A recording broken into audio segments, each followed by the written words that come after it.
Pourquoi? Leur mission, c'est de gagner les âmes.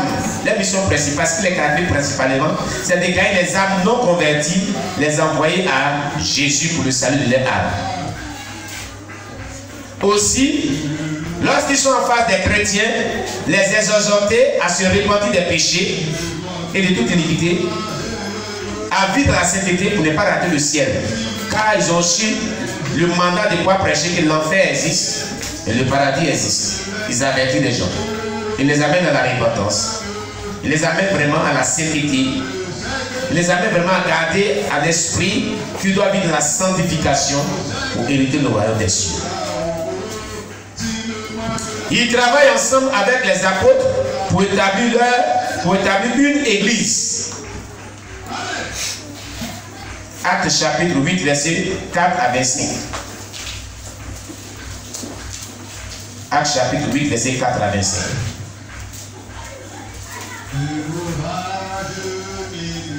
Actes chapitre 8, versets 4 à 25.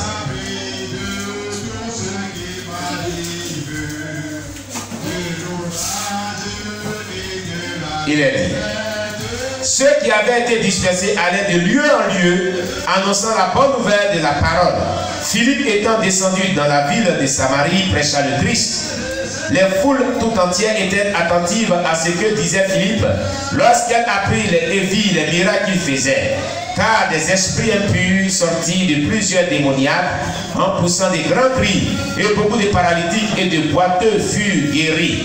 Il y eut une grande joie dans cette ville. Il y avait auparavant dans la ville un homme nommé Simon, qui se donna pour un personnage important, exerçant la magie et provoquait l'étonnement du peuple de la Samarie. Tous, depuis le plus petit jusqu'au plus grand, l'écoutaient attentivement et disaient: celui-ci est la puissance de Dieu, celle qui s'appelle la grande. Ils l'écoutaient attentivement parce qu'il les avait longtemps étonnés par ses actes de magie. Mais quand il eut cru à Philippe, qui leur annonçait la bonne nouvelle du royaume de Dieu, et au nom de Jésus-Christ, hommes et femmes se firent baptiser. Simon lui-même crut, et après avoir été baptisé, il ne quittait plus Philippe. Et il voyait avec étonnement les miracles et les grands prodiges qui s'opéraient. Les apôtres qui étaient à Jérusalem, ayant appris que la Samarie avait reçu la parole de Dieu, y envoyaient Pierre et Jean. Ceux-ci arrivés chez les Samaritains, prièrent pour eux afin qu'ils reçussent le Saint-Esprit. Car ils n'étaient pas encore descendus sur aucun d'eux. Ils avaient seulement été baptisés au nom du Seigneur Jésus. Alors Pierre et Jean leur imposèrent les mains et ils reçurent le Saint-Esprit. Lorsque Simon vit que le Saint-Esprit était donné par l'imposition des mains des apôtres, il leur offrit de l'argent en disant: accordez-moi aussi ce pouvoir afin que celui à qui j'imposerai les mains reçoive le Saint-Esprit. Mais Pierre lui dit: que ton argent périsse avec toi, puisque tu as cru que le don de Dieu s'acquérait à prix d'argent. Il n'y a pas pour toi ni part ni l'autre dans cette affaire, car ton cœur n'est pas droit devant Dieu. Répands-toi donc de ta méchanceté et prie le Seigneur pour que la pensée de ton cœur te soit pardonnée, s'il est possible. Car je vois que tu es dans un fiel amer, dans les liens de l'iniquité. Simon répondit: priez vous-même le Seigneur pour moi, afin qu'il ne m'arrive rien de ce que vous avez dit. Après avoir rendu témoignage à la parole du Seigneur et après l'avoir prêché, Pierre et Jean retournèrent à Jérusalem en annonçant la bonne nouvelle dans plusieurs villages des Samaritains. Amen. Un évangéliste du nom de Philippe a collaboré avec les apôtres dans ce texte. Amen. Il est venu préparer le terrain et après les apôtres sont venus. L'apôtre Pierre et Jean sont venus. Amen. Pour vous dire que ils travaillent ensemble avec les apôtres pour établir une nouvelle église. C'était une nouvelle œuvre qui était vraiment était en train d'être implantée. Et les apôtres sont venus maintenant pour stabiliser. Donc l'œuvre de Dieu se fait en collaboration entre les ministres. Alléluia. Alléluia. Ils doivent exercer les dons de puissance, Ils doivent exercer les dons de puissance du Saint-Esprit. Les évangélistes. Quand tu es appelé au ministère d'un évangéliste, tu dois exercer les dons de puissance. Un véritable évangéliste doit exercer le don de puissance, tel que le don de foi, le don de guérison, le don de miracle. Un évangéliste qui prêche la parole de Dieu, les signes, les miracles doivent l'accompagner pour confirmer la parole qu'il prêche. Afin d'amener les âmes à la conversion, afin d'amener les âmes au salut, afin que les gens croient à l'évangile par la démonstration des dons de puissance. Alléluia. Alléluia. Malheureusement, nous avons des évangélistes qui n'ont aucune manifestation des dons de puissance. Ils sont fades. D'autres même ne sont même pas points, mais ils sont évangélistes. Bon, tout ça dans le corps de Christ. Amen. Voilà un évangéliste, Philippe. La Bible dit, il descendit en Samarie. Il lui prêcha le Christ. La foule entière était attentive à ce qu'il disait Philippe. Lorsqu'il vit des miracles qui s'opéraient, il se donnait à Christ. Amen. Amen. Verset 5 à 6 de Actes chapitre 8, il a dit, Philippe étant descendu dans la ville de Samarie, il prêcha le Christ. Les foules tout entières étaient attentives à ce que disait Philippe. Lorsqu'elle apprit et vit les miracles qu'il faisait, car des esprits impurs sortis de plusieurs démoniaques, et poussant des grands cris, et beaucoup de paralytiques et de boiteux furent guéris. Et il y eut une grande joie dans cette ville. Voilà véritablement un vrai évangéliste. Voilà ce qu'il doit faire dans les suites de son ministère.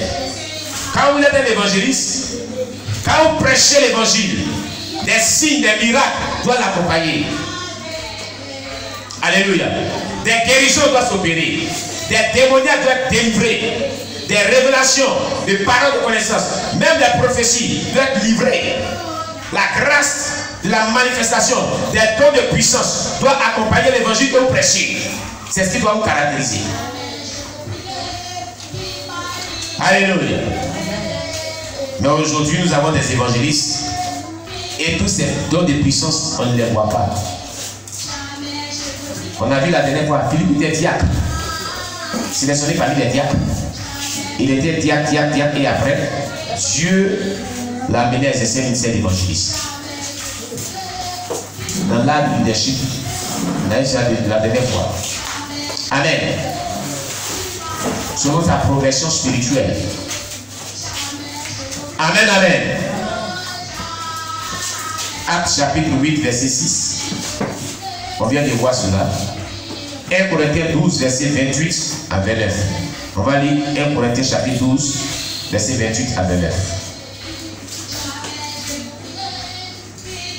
1 Corinthiens chapitre 12, verset 28 à 29. Il est dit, et Dieu a établi dans l'église premièrement des apôtres, secondement des prophètes, troisièmement des docteurs, ensuite ceux qui ont le don des miracles, puis ceux qui ont les dons de guérir, de secourir, de gouverner, de parler diverses langues. Certains évangiles sont parlés là, ceux qui ont les dons des miracles. Et il y a aussi des fidèles qui ont les 5 dons des miracles aussi, mais qui ne sont pas évangélistes. Amen. Mais dans l'établissement des ministères généraux, à des postes, à des responsabilités des postes des ministères généraux, les évangélistes qui exercent dans les dons des miracles, des dons de guérison. Amen. Voilà. On dit, tous sont-ils apôtres, tous sont-ils prophètes, tous sont-ils docteurs? Non. Chacun joue un rôle spécifique dans le ministère. Chacun a appelé un ministère quelconque qui doit exercer pleinement. Alléluia. Alléluia.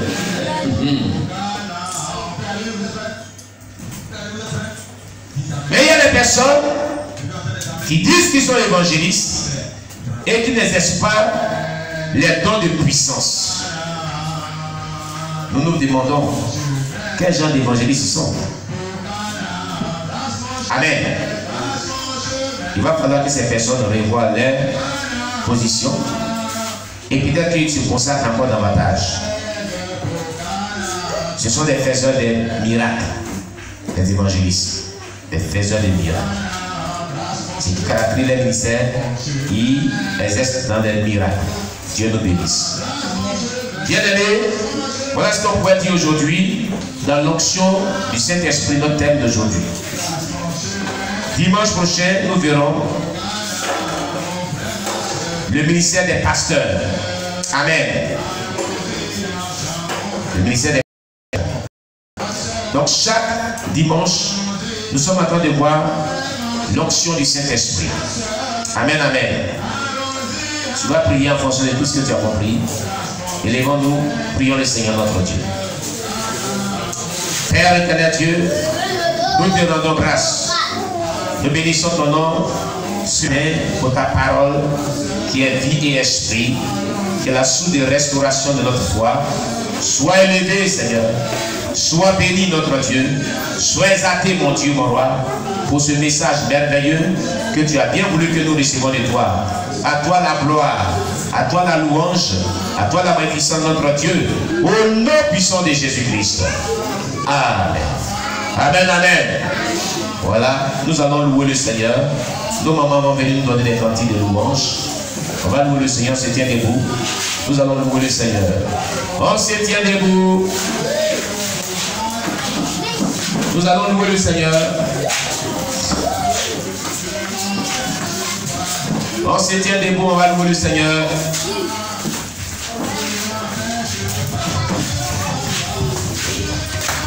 On y va pour la louange. Pour la louange. On se tient debout. Louons le Seigneur.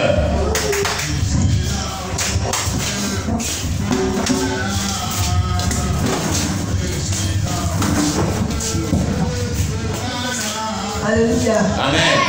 Alléluia. Voilà, le Seigneur. Mon âme.